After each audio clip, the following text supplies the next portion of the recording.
the Lord, everyone. You are listening to Biblical Doctrines Demystified, a special series by Reverend Dr. Raj Das on Sajiva Vahini. This audio series is also available on YouTube, Spotify, Apple, and Google Podcasts. Listen, share, and subscribe. Dear friends, I greet you in Jesus' name, and it's a great joy that I could talk to you once again. And the topic that I chosen for this day is the dynamics of praying in the Holy Spirit. The dynamics of praying in the Holy Spirit. I want to base my lesson today on Jude 20 to 23. Build up yourselves in your most holy faith, praying in the Holy Spirit. But you, beloved, building yourself on your most holy faith, praying in the Holy Spirit, keep yourselves in the love of God, looking for the mercy of our Lord Jesus Christ unto eternal life. And on some have compassion, making a distinction, but others say with fear, pulling them out of fire, hating even the garments defiled by the flesh. So, dear friends, I want to just place before you a few points on the dynamics of praying in the Holy Spirit. A few points that I want to place, and before that, by way of introduction, I want to just draw out a few points that Jude writes in his epistle, verses 1 and 2.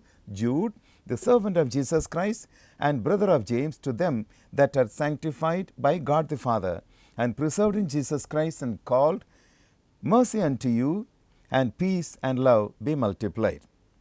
Jude, the servant of the Lord Jesus Christ. This Jude who has written this epistle, it is said that he is the half brother of Jesus. Some scholars differ, and they say that he was son of Alphaeus and Mary. I would rather say that he was half brother of the Lord Jesus Christ and brother of James, who wrote the epistle of James.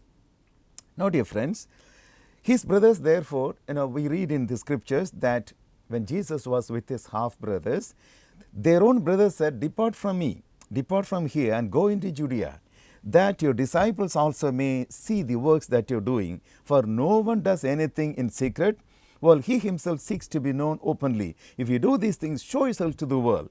For even his brothers did not believe in him. This is what we read in John's Gospel, 7th chapter, verses 3 to 5. So Jude, like James, his brother, they were half brothers of Jesus Christ. They themselves did not believe in the Lord Jesus Christ. But I believe that after Jesus' death and resurrection and ascension, Jude would have got the revelation from the Lord, and he did not want to call himself brother or half brother of Jesus Christ. He is a servant of the Lord Jesus Christ. Once Jesus is glorified, he is looked at in a different vantage point. Even St. Paul in his letter, he says, we knew Jesus Christ in the flesh, but we have not known anybody in the flesh anymore. When Jesus is glorified, we can't talk about Jesus in the flesh more. When we come to Jesus Christ who risen again, we can't be dwelling upon his life in this world, in the physical side alone. We must be careful to look at him as a glorified Savior. So Jude is not willing to look at Jesus Christ as his brother. That affiliation he did not want to bring. He looks at Jesus as the glorified Father, glorified Savior, and also he looks at him as the risen Lord. Now, Jude writes in his epistle, beloved, while I was very diligent to write to you concerning our common salvation, I found it necessary to write to you, exhorting you to contend earnestly for the faith which was once for all delivered to the saints. Dear friends, here Jude is advising the church to contend for the faith that was once delivered to the saints. What did he mean by that? Faith here speaks about the whole Word of God that was given, the Old Testament as well as New Testament, that speaks about the Lord Jesus Christ. So it speaks about the whole corpus of God's Word. And here he says, contend for the faith that is once delivered to the saints. Many people feel faith is very simple. Yeah, you just believe on God, that is enough. No, faith has a deeper dimension. Now here he says, contend for the faith, because you cannot easily take faith. Why we should contend for faith? He gives a few reasons. Because ungodly men had come into the, because ungodly arrogant men had come into the forum. Now these have crept into the Christian world, turning the grace of God into lasciviousness, unbridled lust, excess, licentiousness, wantonness, outrageousness, shamelessness, insolence. Now, dear friends, this is what Jude was able to identify in the Christian world. The grace of God is changed into lasciviousness. Now, dear friends, I tell you, even in Christian ministry nowadays, people are not careful to hold on to the right values that God has taught us. That God has taught us. Now, when people had been delivered from the bondage of Egypt, as they were moving towards Canaan, the word of God says, God destroyed those who had no faith and who sinned. I tell you, faith is something more deeper than simple acknowledgement of the truth. So we must be able to contend for the faith because ungodly, arrogant men had gone into the fray. So this is what is happening in this world, and these people are called by Jude as filthy dreamers who defile the flesh, despise authorities, speak evil of dignitaries. Now, Jude speaks about the negative side of these people, and they were like people of Sodom and Gomorrah. They corrupt themselves with the knowledge that they have gathered. I tell you, in this postmodern times, we have access for many knowledge in the television, the newspapers, and also in the net. Everywhere, knowledge gathering is possible. But we must understand the knowledge that we gather should be able to build our life, not destroy it. Here, these people, they corrupt themselves with the knowledge they have gathered. The knowledge you gather from the world will corrupt you. We must understand that.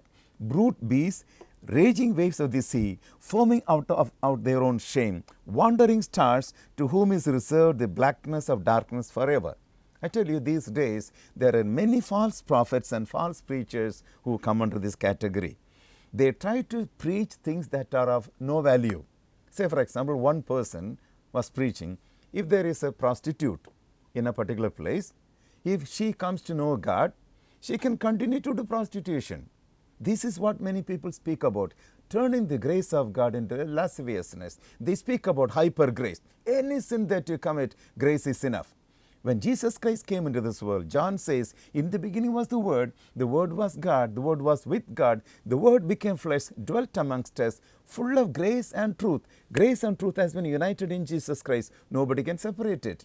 When we talk about grace, yes, grace is there. God's grace is sufficient. The grace of Jesus is sufficient. We must also understand truth is there. Nowhere in the Bible do we read that after salvation, or so-called salvation, a person can continue to do sin, continue to do the same thing that was being done before. St. Paul says, if a person be in Christ, he is a new creation, all things are passed away, all things have become new. Some people do not understand these words. So the Word of God says, they have been turning the grace of God into lasciviousness, into evil. We must be careful. So we have to contend for the faith because of people like this who try to speak spurious gospel.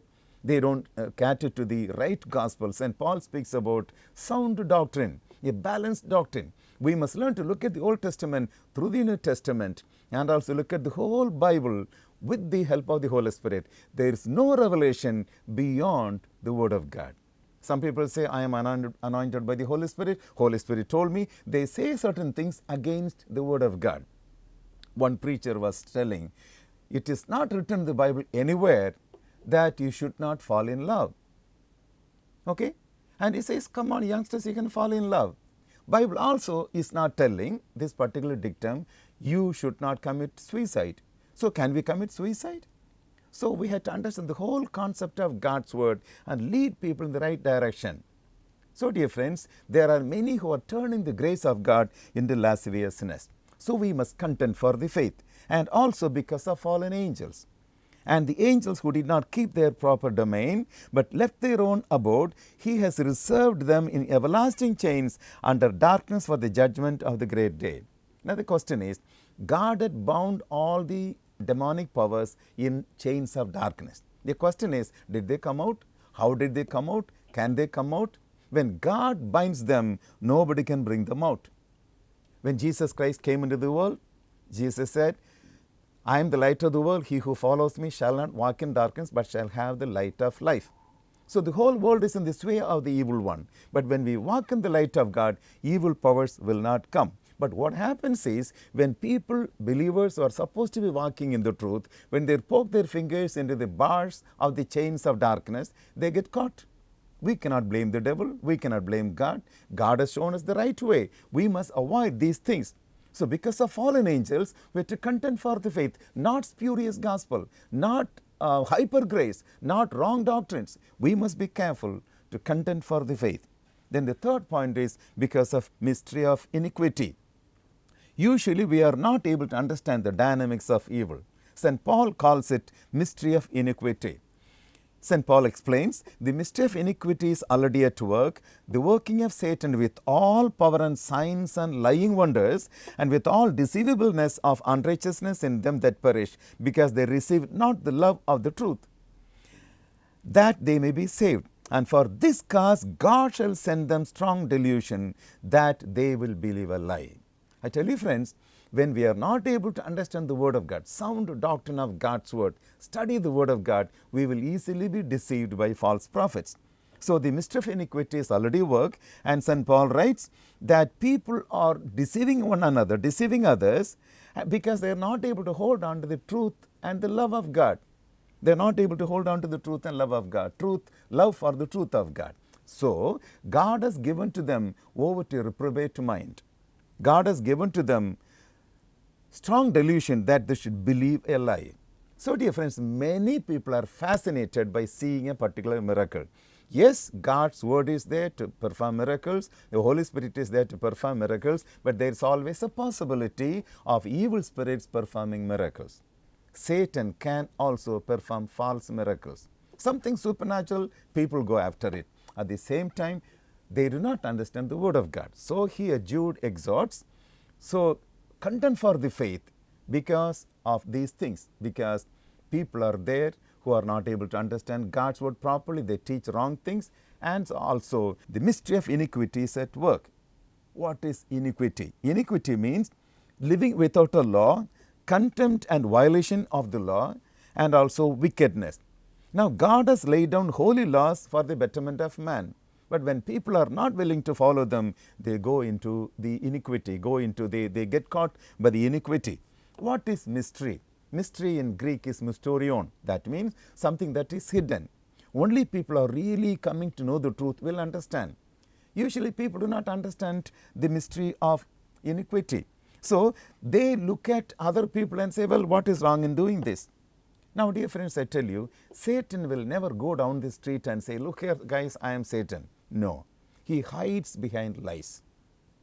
And because of that, there are some theologians who say evil spirits are not there. Demons are not there. What type of gospel can such people preach? So, people are willing to listen to sugar-coated lies rather than bitter truth. When people follow sugar-coated lies, they land in hell. People who follow truth will be saved. So this is why even some saved people begin to ask questions. What is wrong in that? What is wrong in that? So some people say, what is wrong in watching movies, serials? It is all for the entertainment, you know. What is wrong in falling in love? Just playing around. Anyhow, we are going to marry. What is wrong in falling in love? What is wrong in looking at pornography? We are not doing anything. We are just looking. What is wrong in having social drink? I can stop anytime. This is what people begin to ask. What is wrong in having extramarital sex? Well, my wife is sick and I'm not able to perform. So what is wrong for me in going to have another relationship? What is wrong in cohabiting and also having a boyfriend, a girlfriend? What is wrong in doing such things? Well, before marriage, I can just wash my face and say, I'm all right. This is what many people speak about. I tell you, friends, when you speak lies, you are opening the door for the devil. Many people consider lies as not big sin. They don't consider it as a big sin. What is wrong in earning money by speaking lies? I tell you, friends, this is happening in the lives of many people because they do not know the mystery of iniquity. Iniquity is hidden. It appears very, very glittering outside. People do not know what they are doing. We must be careful to understand these points and keep us away from being spiritually blind. Okay? Mystery of iniquity is very important. We have to understand. So, because of these things, Jude exhorts you, contend for the faith. Faith will not come automatically. Study the word of God, pray very much, and contend for the faith. Because when a person is not willing to hold on to the love for the truth, God himself shall send strong delusion that they will believe a lie. So, contend for the faith. So, but you, beloved, remember the words of the Lord Jesus Christ.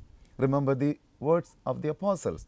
The New Testament, where we read the Word of God is very important. Study the Word of God. Study to show yourself approved unto God, a workman who need not be ashamed, rightly dividing the Word of God. When this is happening, you would know where you are. Jude exhorts in verses 17 and 19, but you, beloved, remember the words which were spoken before by the apostles of our Lord Jesus Christ, how they told you that there would be mockers in the last time who would walk according to their own ungodly lusts. These are sensual persons who cause divisions, not having the Spirit. Sensual persons. Sensations are there. Sensual persons, but they are not having the truth. We have to be careful to avoid this type of teaching. Now, dear friends, so he says, but you, my beloved, and he gives a few precepts so that we can pray in the Holy Spirit. Verses 20 and 23, build up yourself in your most holy faith, praying in the Holy Spirit. Precept 1, we have to pray in the Holy Spirit, rooting ourselves in the Word of God. Build upon, lay the foundation on Jesus Christ. Build your life on Him, Jesus, the object of faith. The whole Word of God speaks about Jesus Christ. We have to build our life on Him. Meditate on God's Word, that this enhances your faith. But knowledge alone will not work. We have to have the Holy Spirit. Knowledge alone will not help. You have to have the presence of the Holy Spirit. You should have the indwelling Holy Spirit in you. Grieve not the Holy Spirit of God.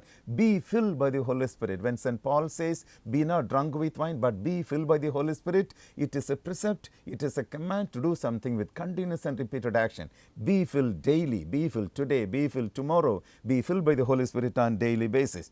So, when you are able to root yourself in the Word of God, the second precept is, keep yourself in the love of God. Jesus said, if a person loves me, he'll obey my words. My Father will love him, and we will come and make our abode with him. So when we know the truth of God, love the truth of God, then we'll be able to keep ourselves in the love of God. In the love of God. So this is very important that we have to follow. And also we must be taught by the anointing. John in his epistle writes, 1 John 2:27, he says, the anointing which you have received of the Lord abides in you. If you receive the Lord Jesus Christ as your Savior, if the anointing is there, it abides in you. You need not be told by somebody else what to do, what not to do. The anointing teaches you all things. As the anointing teaches you, abide in Christ. That is very important. So when we are able to know the truth of God, obey the truth of God, anointing will be able to guide you as to what you should do in this world. The precept 3 that he places before us is, look for the mercy of our Lord Jesus Christ unto eternal life. Now, when we have the truth of God, we pray by the Holy Spirit. The Holy Spirit can help us to pray based upon the truth of God. This is very important, how we have to pray in the Holy Spirit. This is very important that we should understand these precepts. So, dear friends, look for the mercy of our Lord Jesus Christ from eternal life.